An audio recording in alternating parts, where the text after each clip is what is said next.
আসসালামু আলাইকুম। আমাদের মোটামুটি সব ধরনের কাজ শেষ। এখন বাজতেছে প্রায় ৪ টার কাছাকাছি, আসরের আজান দেবে কিছুক্ষণের মধ্যে। তো মূলত আসলে খামার সেক্টরটা আপনারা অনেকেই মনে করেন যে এটা খুবই সহজ একটা সেক্টর বা কৃষি সেক্টর। দেখেন, আমি আপনাদেরকে একটা উদাহরণ দেই। যেহেতু বর্তমানে রমজান মাস চলতেছে।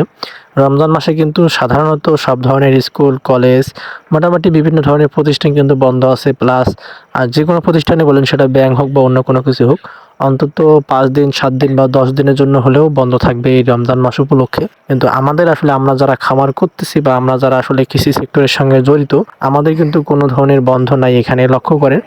যদি ঈদের দিনেও আমরা যখন ঈদের নামাজ পড়তে যাব, নামাজ পড়ার আগে কিন্তু আমাদের সকল কাজ শেষ করে তারপর নামাজ পড়তে যেতে হবে। আবার নামাজ শেষ করে এসে আবার কাজ শুরু করতে হবে। এক কথায় এই আমাদের খামার সেক্টরে আমাদের জন্য অন্তত কোনো ধরনের ছুটি নেই। সেটা যেভাবে হোক না কেন, হোক সেটা আমরা করব বা অন্য কেউ করবে, কিন্তু আমাদের আসলে কাজ করতেই হবে। তো আপনারা অনেকেই আসলে নতুন করে খামার দিতে চাচ্ছেন, অনেকেই আমাদের ভিডিও দেখে অনুপ্রাণিত হচ্ছেন, যে ভাবতেছেন যে আমরা তো ভিডিওতে দেখাই খুব সহজ সহজ কাজগুলা, আমাদের ভিডিওতে তো আমরা খুব একটা বেশি কঠিন আপনাদেরকে দেখাই না বা দেখানোর চেষ্টা করি না, বা ওইভাবে আসলে কেউ দেখাই না, কারণ দেখলে হয়তো আপনারা ভিডিওগুলো দেখবেন না।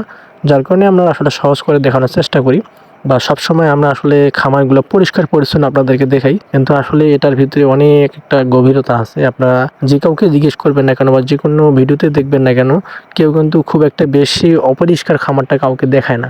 যখন ভোরবেলা আপনি একটা খামারে উঠে দেখবেন যে খামারের যে অবস্থা, ওই অবস্থা দেখে আমার মনে হয় না খুব একটা বেশি কেউ ওই খামারে কাজ করতে চাবে। মানে সম্পূর্ণ খামার একবারে গোবর দিয়ে, প্রসাব দিয়ে একবারে অপরিষ্কার হয়ে থাকে।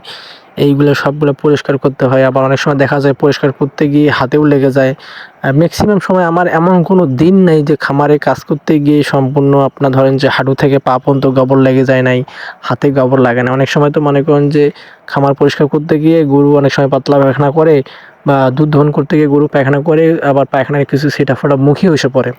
তো এই বিষয়গুলো আসলে আপনাদেরকে বোঝা উচিত। এগুলো সবকিছু জানার পরেই আপনারা সিদ্ধান্ত নিবেন যে আসলে আপনারা এই খামার সেক্টরে থাকবেন কি থাকবেন না।